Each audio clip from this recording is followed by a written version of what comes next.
dengan tadi persoalan yang disampaikan. Tenang. Pertanyaan jadi. Baik, pertanyaannya mungkin dari pihak pemerintah bagaimana menyiapkan lapangan kerja, karena kalau kami sendiri yang buka lapangan kerja dan akhirnya nih seperti itu. Terima kasih. Bagaimana menyiapkan lapangan kerja? Ada dua. Kamu jadi pegawai atau mau jadi entrepreneur.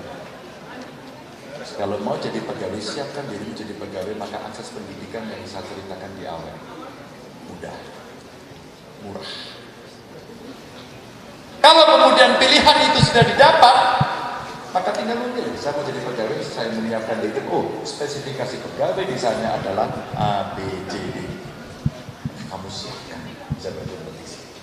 Kalau tidak, siapkan dirimu untuk menjadi entrepreneur. Maka satu harus punya skill untuk menjadi pengusaha.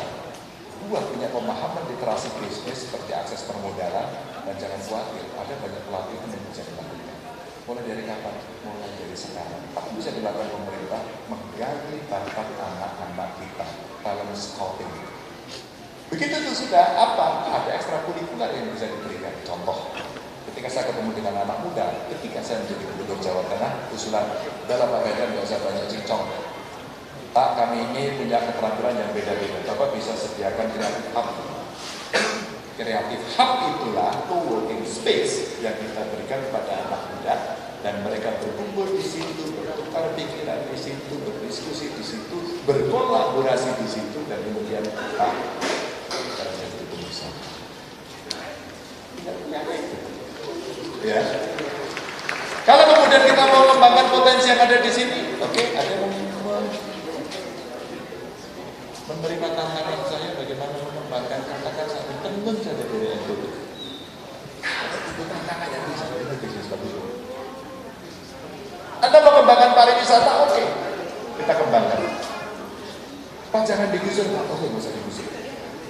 Tapi apa kesempatan yang bisa diberikan?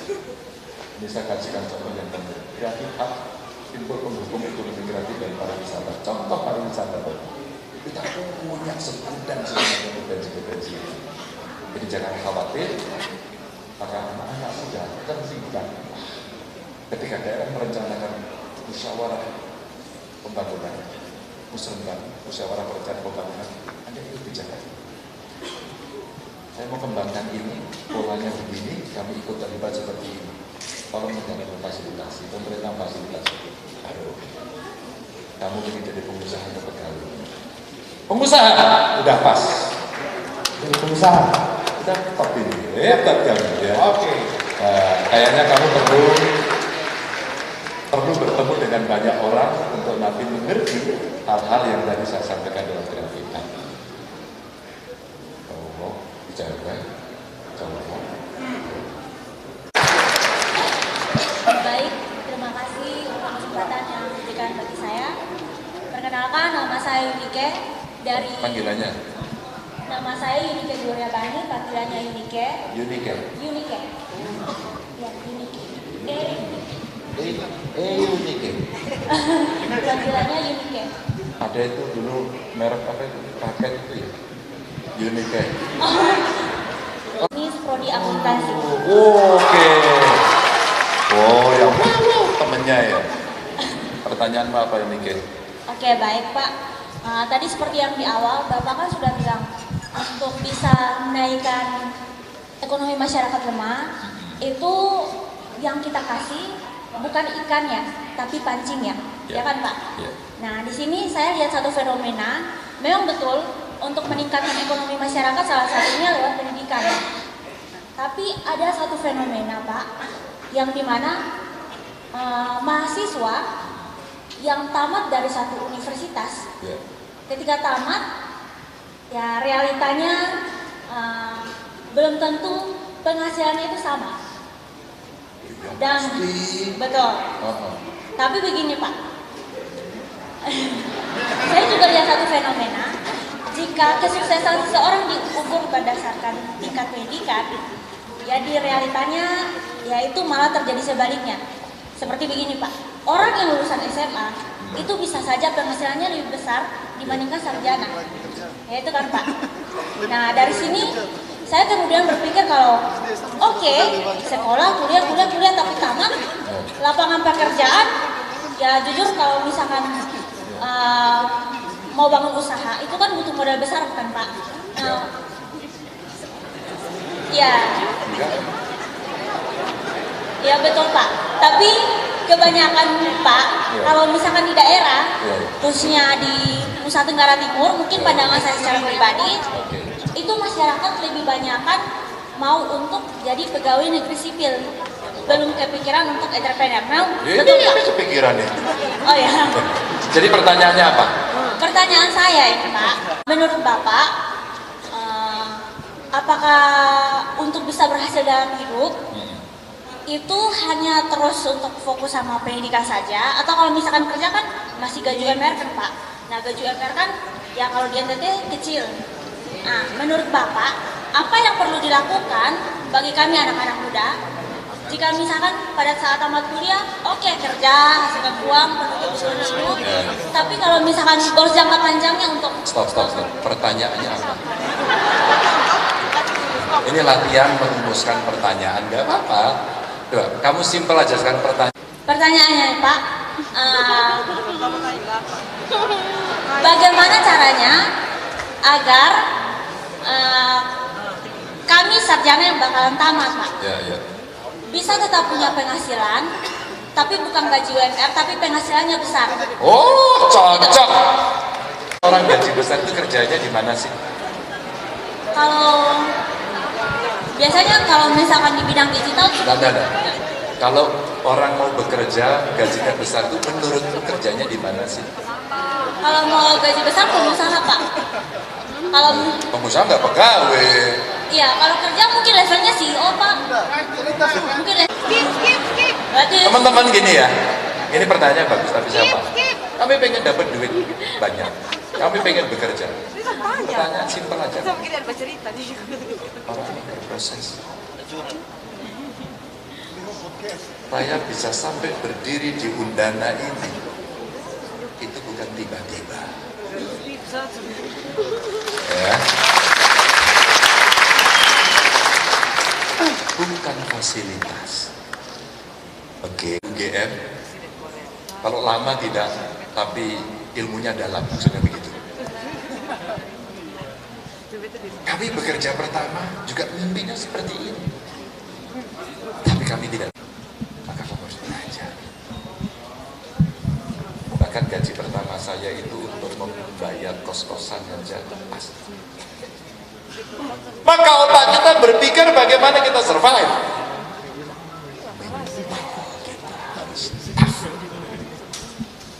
Bukan lulus duduk manis minta bayaran mahal.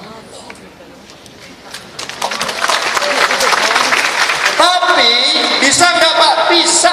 Maka saya tanya, bayaran yang rata-rata tinggi apa? BUMN. Tinggal kamu siapkan diri ke BUMN karena itu perusahaan MNC, multinational corporations, perusahaan asing, bayarannya tinggi. Pas sekolah hukum, pengen jadi lawyer, masuklah lawyer yang besar. Dan kamu sebagai yang lawyer di situ, pasti bayarnya juga nggak tinggi. Tapi kamu bisa memilih. Maka spesifikasinya biasanya tinggi.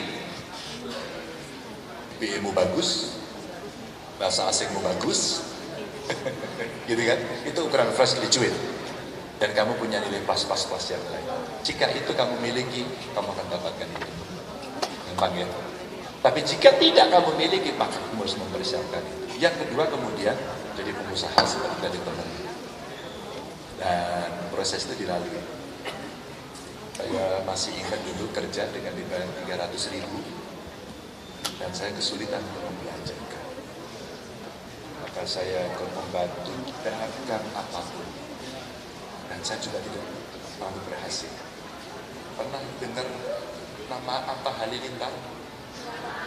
Pernah. Dia lulusan apa sekolahnya?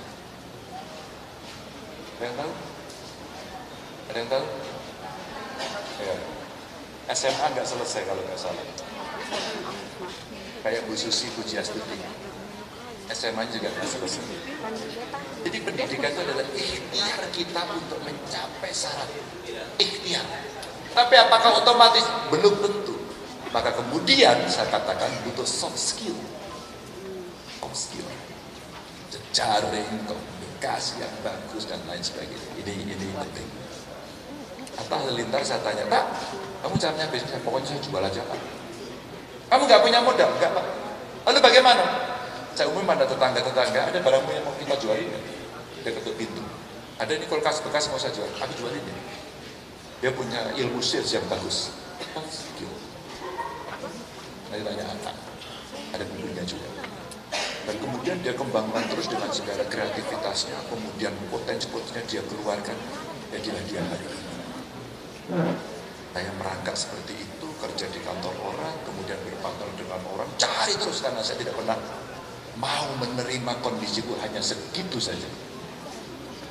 Kemudian saya ke politik, jadi anggota DPR, bertarung di sana, ketemu masyarakat, kemudian buang, ayo kamu ke daerah sana, fight untuk jadi gubernur Jawa Tengah, kita fight, men-challenge incumbent, dan kemudian kita tanya, maka kita menyiapkan diri. Ada nggak di paparan saya gambaran Ganjar Pranowo, Xi Jinping, dan Obama?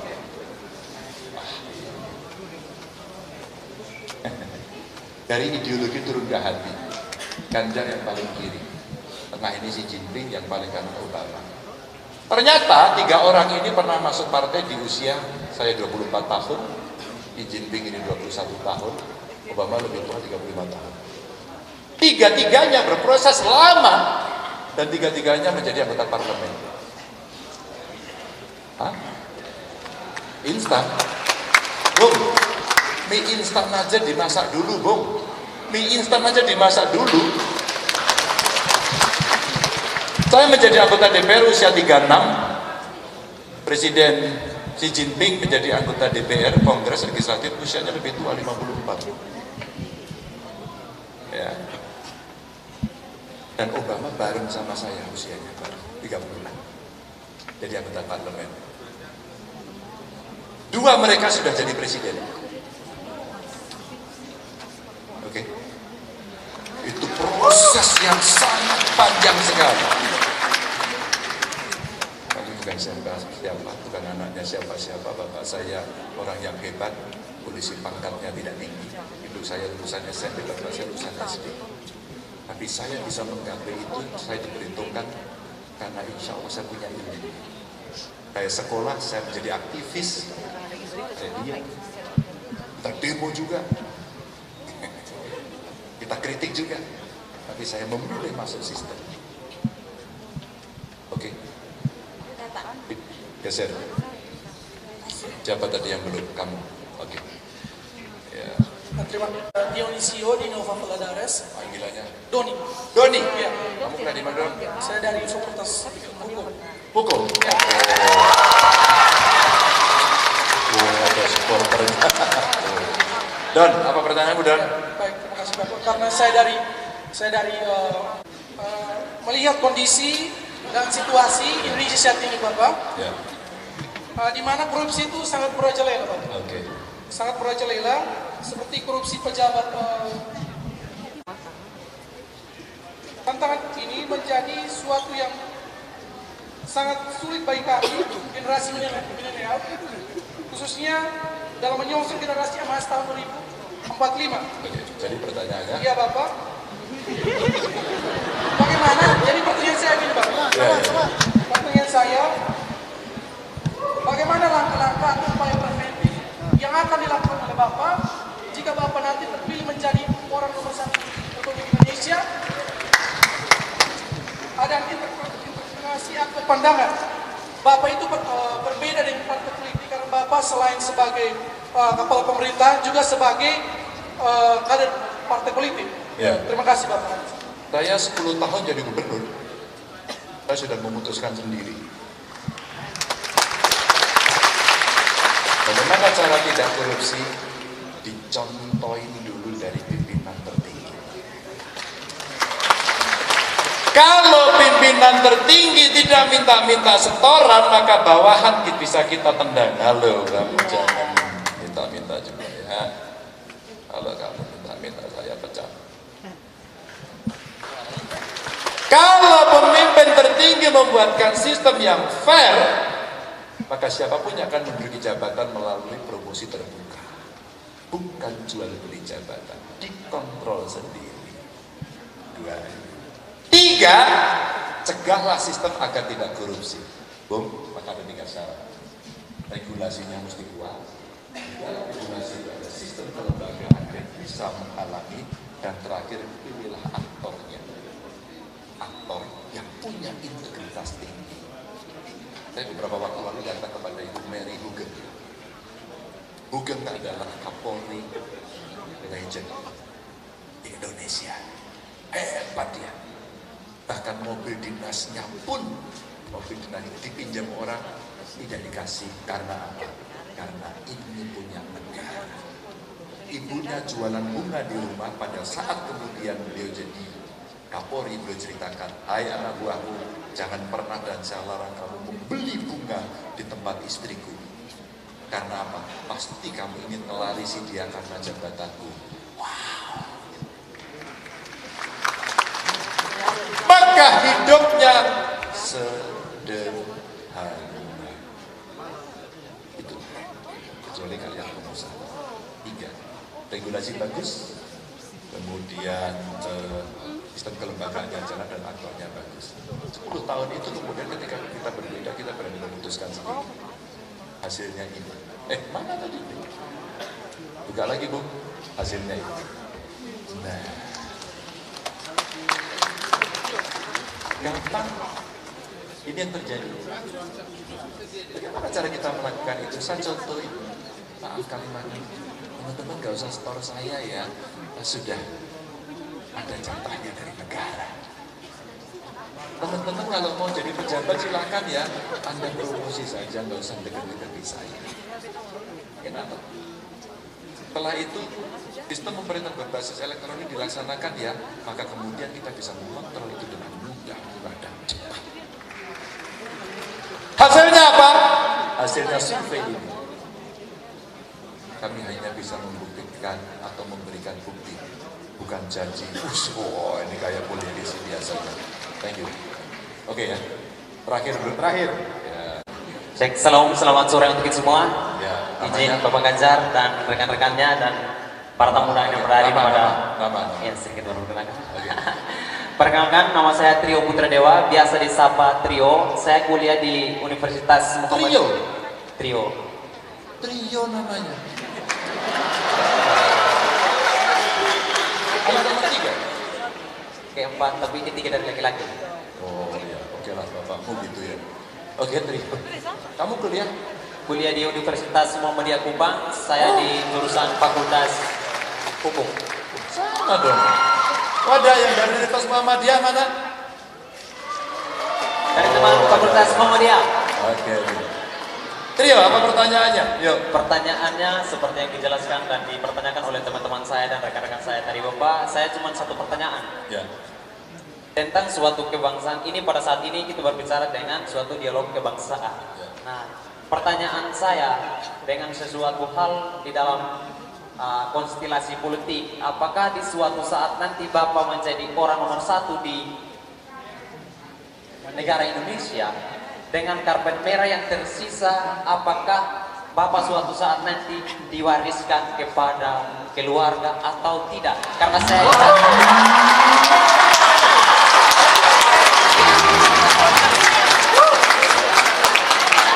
Ini pertanyaannya itu.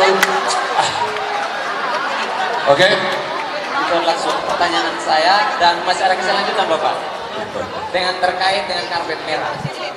Pada saat ini juga karpet merah adalah tempat jalan kita bersama tadi dengan Pak Ganjar Pranowo. Masih ada karpet merah yang tersisa di Kabupaten Sumba Barat Daya. Saya ingin menyampaikan di Bapak yang masih dilumpuri oleh darah kekurangan dan kemiskinan di Sumba Barat Daya. Terlebih khususnya di Sumba Barat. Saya bukan mewakili pemerintah Sumba Barat Daya. saya hanya menyampaikan aspirasi saya selaku anak muda yang mau berkarir juga seperti Bapak suatu saat nanti. Terima kasih. Selamat sore untuk semua. Trio, Pengen Bapak. pengen tepuk tangan. Ini kayaknya mesti saya kader ini. Ya kamu masuk PDIP aja. Sorry lo ya. Sorry gini. Kamu boleh masuk partai lain. Tapi saya ini dikader dari kecil. Dari mahasiswa. Dan saya bisa menjadi mentornya Trio. Ya, kalau anak muda kita aja seperti Trio, kita siapkan betul. Maka saya tunjukkan tadi, saya usia berapa masuk partai? Kamu usia berapa sekarang? Dua-dua Pak. Ah, pas. Dua-dua pas kan? Kalau kamu 2 tahun ini sudah masuk partai, apapun lah, ikut saya lebih baik. Siap Pak. Nanti dulu, gini. Kalau dia ikut yang lain, siapa yang berani statement menjadi mentor? Belum tahu. Kalau ikut saya, udah pasti mentornya saya. Mentornya kira-kira siapa? Mentornya pernah menapaki dan sukses. Maka kalau saya mau bicara, Trio, kamu pengen jadi bupati? Begini caranya. Ini langkahnya. Kenapa Pak Ganjar bisa ngomong, saya 2 periode terpilih kok? Ayo. Apa yang mau saya ceritakan? Memberikan semangat pada anak muda. Pertanyaan saya satu, saya mau jawab dengan pertanyaan. Kalau kamu jadi bupati, korupsi enggak? Nah, Bagus. Jawabannya udah tegas, tidak. Pernah lihat uang 1 miliar? Pernah lihat uang 1 miliar? belum pernah Pak. Belum.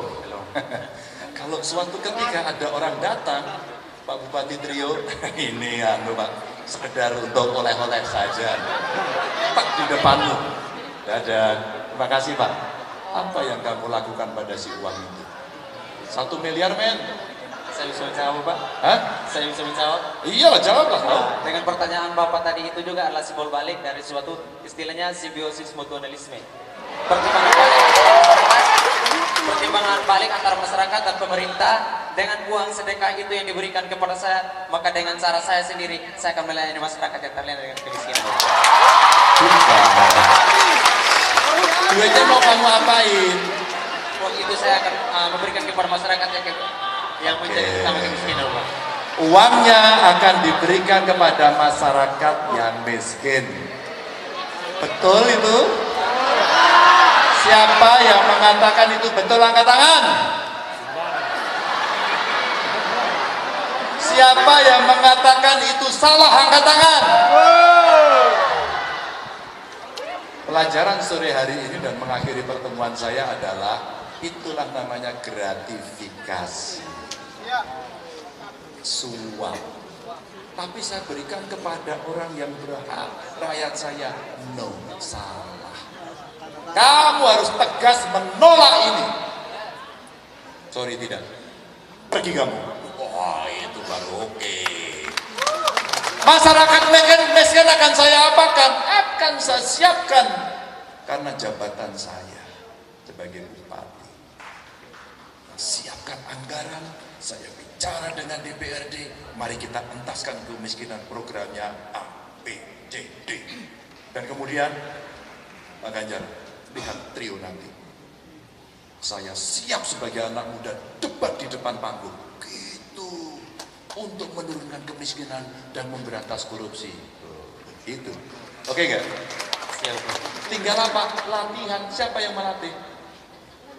Siap, Pak. Gak tahu nih siap ini beneran nggak? Benar, Bapak. Beneran? Benar. Besok pagi kamu datang ke DPC minta KTA. Siap, Bapak. Oke. Loh, teman-teman, ini saya sampaikan sesuatu yang konkret agar ini bisa dilaksanakan. Kita menyampaikan terima kasih. Mudah-mudahan yang sepenggal ini bisa memberikan cerita kepada kita semua akan kemana dan bagaimana persiapan kita. Assalamualaikum warahmatullahi wabarakatuh. Baik, terima kasih adik-adik sekalian. Sekali lagi kita berikan aplaus buat Mas Ganjar. Ya, adik-adik sekalian, jadi pemaparan.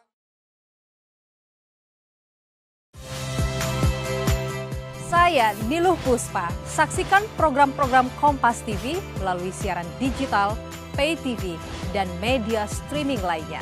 Kompas TV, independen, terpercaya.